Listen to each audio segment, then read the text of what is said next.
Now if you want to make a table arrangement just like this, keep watching. Hello again and welcome back. Now it's almost New Year's Eve, so I've decided to do a table arrangement that would sit in the centre of your table for your New Year's Day lunch. Now for this arrangement I'm going to be using the Agra wool again, so this is the 100% natural product. You can see that the Agra wool is low in my container, so when I come to do the side placements of flowers, the only option I'd have is to place them up in the air like this, because this is the only way they're going to be able to be inserted into the foam. So what I need to do is raise that up a little bit. Now you could use some old foam in there, you could use some old Agra wool or some dry foam, plastic bag, anything like that, just to lift it up. But I have some moss here.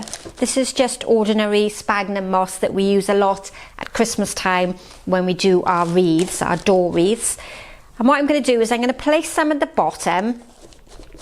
That'll help lift up the floral foam, and I'm also going to place it around the sides so that we don't see the foam through this side section here, so it becomes a little bit more natural, and we don't see the floral foam through the centre.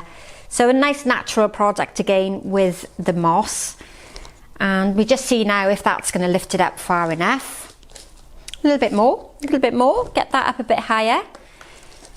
Now the moss, of course, that I'm placing in the bottom can be reused again, so as long as it's kept damp, this will last you for ages. So you can keep reusing the moss all the time in different designs, adds a nice bit of texture and a bit of colour.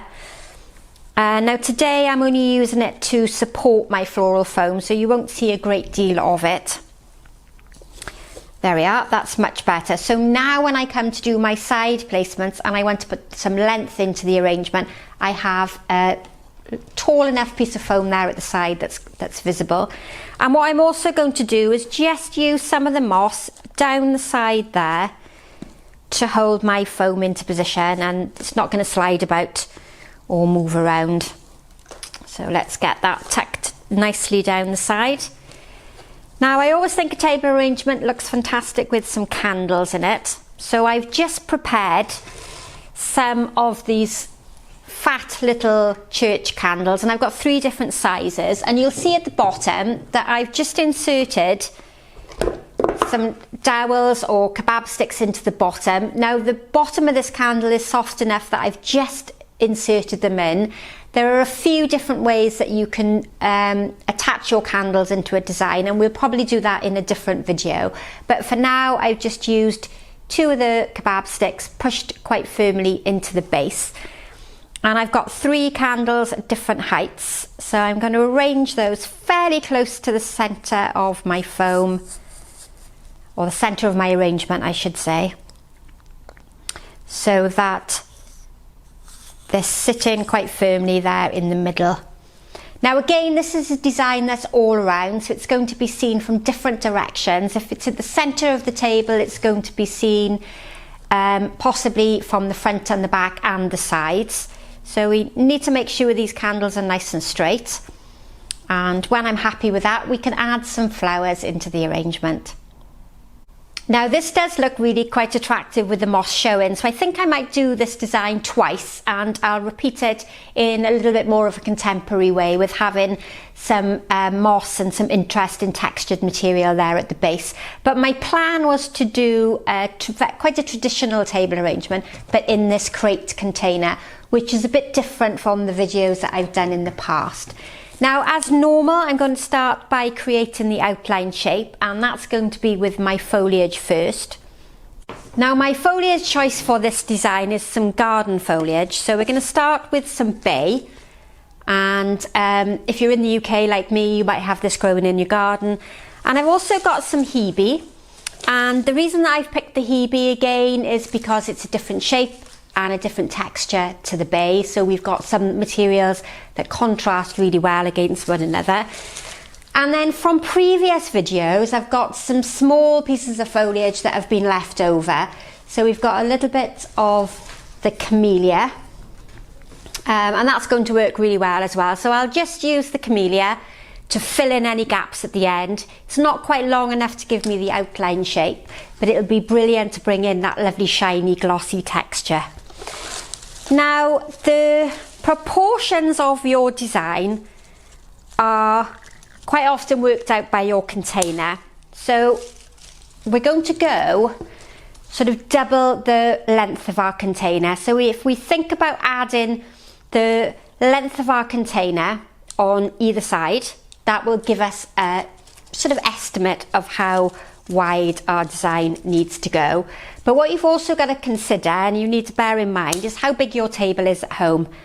It's no good making a really large arrangement and then you can't fit it on the table, and you can't get your guests on, and the crockery and the cutlery and what have you. So you almost come in twice the length of your container. So we have once, twice the length of your container. And an easy way, if you're learning, is just to get your two pieces of foliage that are a similar size, similar shape. So these two are very similar. If we hold them up alongside one another and cut them to a similar length, then you know that your design is going to be fairly equal on both sides. And what we need to do with these pieces is, rather than angle them up to the air, we're going to angle them slightly down towards the table, so we get that really seamless line between the table and the arrangement itself. And that will give us a really good outline shape. So once you've decided on the length, if you think about roughly half of the length, so half of this one side, that's going to give you a really rough guide for the width. But because this is sitting on a table, we don't really want to go too wide, otherwise there won't be room for everybody to sit on the table. So I'm just going to cut a piece that's probably about a third. It's just that tiny section there on the end. Obviously, if you've got a huge table at home, you might want to go a little bit longer, and you might want to go a little bit wider. Or if you're just placing the arrangement on the table for decoration and you're not going to sit around the table to have a meal, then it really doesn't matter how big you make that arrangement. Now what I'm doing is I'm filling in almost the in-between sections. So we've created the length, and now we've created the width. Now we're filling in the gap there in the centre, almost in a sort of diagonal position. And at the moment I'm using the same type of foliage. I'm just using the bay. You can mix foliages if you want to, and it really does depend on what you can get hold of and what's accessible to you.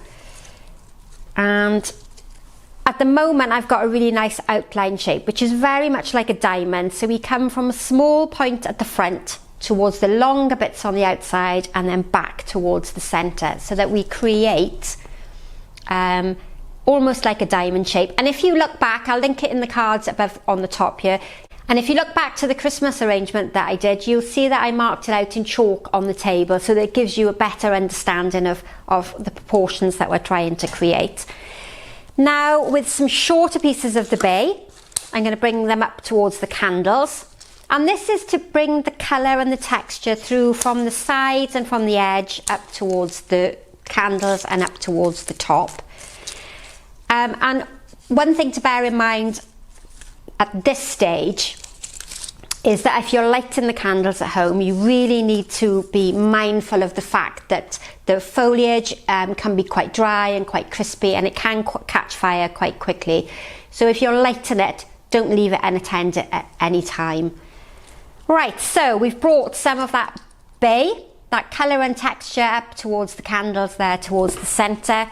Now I'm going to introduce the hebe. I'm not going to use the flower there on the end, I'm just going to use the foliage.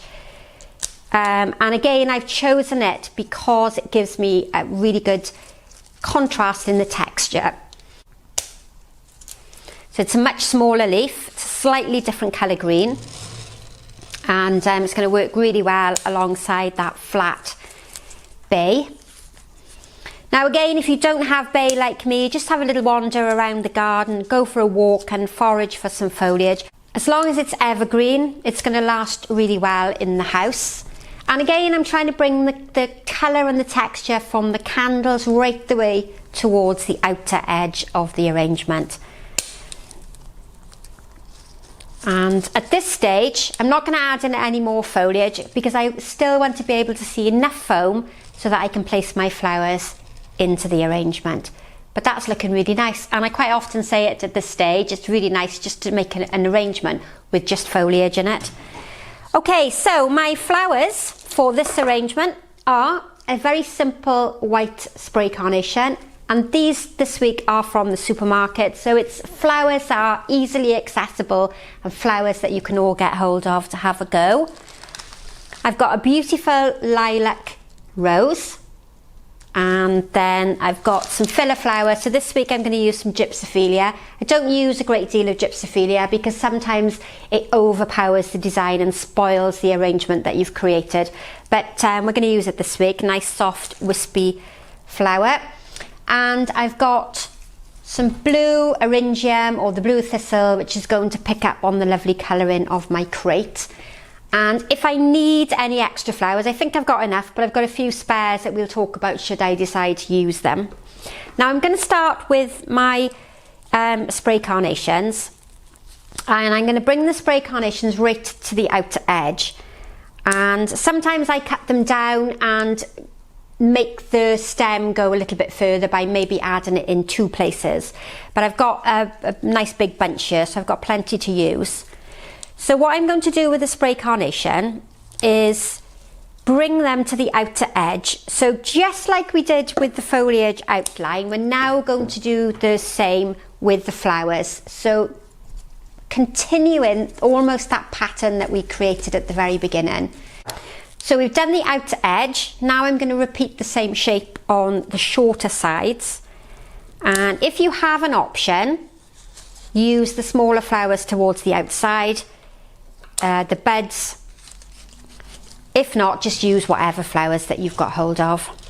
I'm going to slightly move this one on the side here. Now I've turned it around, I can see that I've angled it slightly forward, and this is quite often why I tell you to turn your arrangement round as you're working on it. If you work on it from one side, you tend to angle things a little bit towards you. So now I'm going to go in with the spray carnations on the shorter side. So this is creating my width. And we're going to add those in so that we bring the colour all the way up there through to the centre as well. Now I think there are 10 stems of spray carnations in the bunch. I don't know if I'm going to quite use them all, but we'll see how we go. Now I'm going to fill in the gaps sort of in between. So I'm coming diagonally now through the arrangement. And again, I'm staying within that foliage outline that I've created. I'm not going any longer. Our spray carnations are brilliant if you're practicing and you're learning flower arranging because they're quite robust and they're strong. They last for a long time. They're fairly inexpensive to buy. You can pick them up in most supermarkets or corner shops. And of course, if you're lucky enough to have a really good florist nearby, they can order you in any flowers that you want to use. But the spray carnation is just something that's really easily accessible and something that you can get hold of quite simply.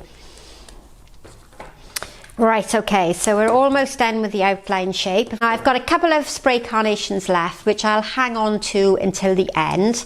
And then if I need to fill in, I've got some spare flowers left. But for a moment, I think we've worked quite well on that outline shape. So long and shorter sides. And the white also picks up really nicely on the candle there in the centre as well. So that's all about repeating colour and repeating patterns. Now I'm just going to see, I've got quite a lot of the rose. I don't think I'm going to use them all again. Now I'm going to remove the foliage and the thorns from the rose. Now if you'd have bought flowers from a florist shop, that would have already been done for you. Now you can see that I've brought the mauve coloured rose to the outer edge. The spray carnation is the longer flower, and I'm working my way towards the centre now with what is, what we would probably refer to as the focal flower. I'm making sure again that there are no thorns, and I've removed quite a few of the rose leaves because the rose leaves do dry quite quickly, and if you've got this arrangement at home with the central heating on, then the rose leaves are going to look quite and attractive in a very short space of time. Okay, so we're going to keep working our way towards the middle, starting on the outer edge, and I'm just really trying to evenly distribute them. What you need to think about before you start is how many roses you've got, or how many focal flowers you've got, and how are you going to be able to evenly spread them out throughout the design so that the colour and that flower texture is on the outside as well as towards the middle. So you can see there I've created them, or I've used them rather, towards the length, and I've used them there towards the centre. And then I'm going to repeat the same pattern on this side. So where I have a rose here, I'm going to have one on this side, and then where I have a rose here, I'm going to bring one over to this side. And when you're learning, I think this is probably the easiest way to create flower arrangements, is by working in patterns. All right, now we're going to start bringing the colour in towards the middle, and this is quite a small little rose. So I can get away with using quite a lot of them. If it was a big-headed rose, then I would use less, because it would become quite overpowering quite quickly.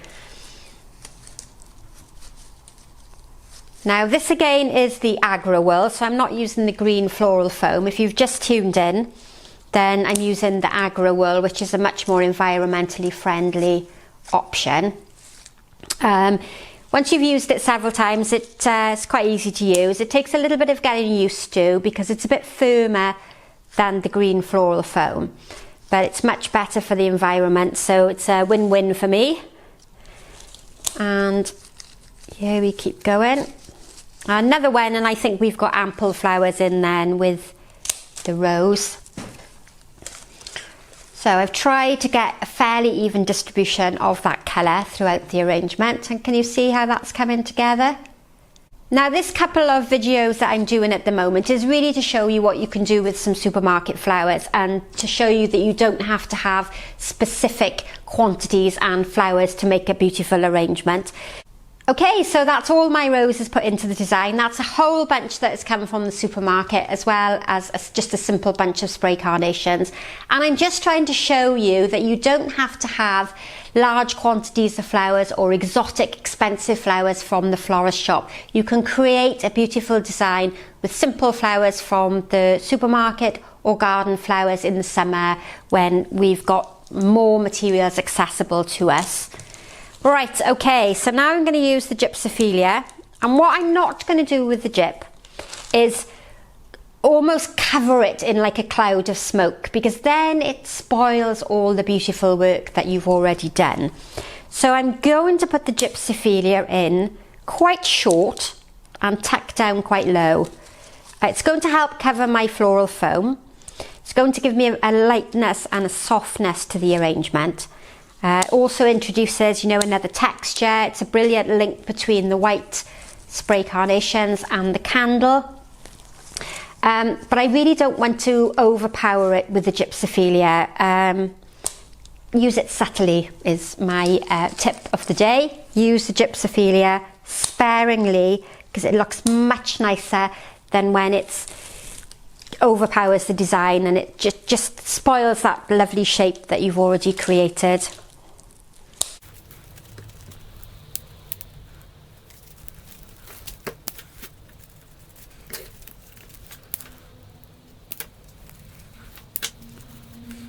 Now that's pretty much all I'm going to do with the gypsophilia. I really don't want to add in any more, because it's really going to overpower. But what I am going to do now is add a little bit more greenery to make sure that none of that Agra wool foam is showing. And this will help fill in any gaps and give a nice polished finish to the overall design. Now, camellia is a beautiful leaf to use. It's really quite versatile. It's great in buttonholes, fabulous in sort of tall pedestals if you're doing anything for the church. It's a good, really good one for lasting. And it's good for me because my mother has a large shrub of it in her garden, so I can go and pick some whenever I need. Now I'm just really making sure that there's no floral foam there showing. And we'll just tip that forward for you to see how it's coming together. I think that's really lovely. And that's going to look beautiful on my New Year's Day table because it's going to blend in really nicely with my soft furnishings, which are this sort of heather and mauve shades. And then, not to waste this last little spray carnation, we'll add this in throughout the arrangement. And what I'm doing now is something that I don't always remember to talk about when I'm creating a design. I'm putting the materials in quite low, and that's called recession. And what it does is it brings your eye, draws your eye right into the centre of the arrangement, and it helps to give that three-dimensional effect that you quite often hear me talking about.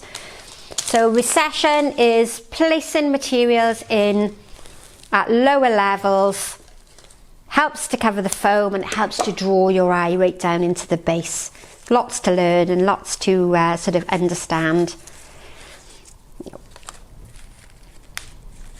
Now I have of course got the blue eryngium. Now this one isn't from the supermarket. This is from my studio. This is something that we've got in to use in bouquet work over the next couple of weeks, or maybe the next couple of days, not quite the next couple of weeks. The reason that I chose the sort of eryngium is because it gives me a lovely link between the container. So I've got that really sort of bluey grey container, and the eryngium is a lovely link between the base. Also gives me another texture, another colour. We've got very rounded shapes with the rose and the spray carnation, so this one is going to introduce that spiky sort of texture. And one more piece and I think we're done. So don't forget, if you've been enjoying the tutorials, then subscribe to the channel. Hit that bell to be notified every time I upload a new video tutorial. And please add a comment in the box below or ask a question if you want to know something about the design. So Happy New Year to you all. This is going to go on my dining table at home. A long and low table arrangement, double-ended spray. It's got lots of different names to it. I hope you've enjoyed that one, and we'll see you again in 2022. Bye for now.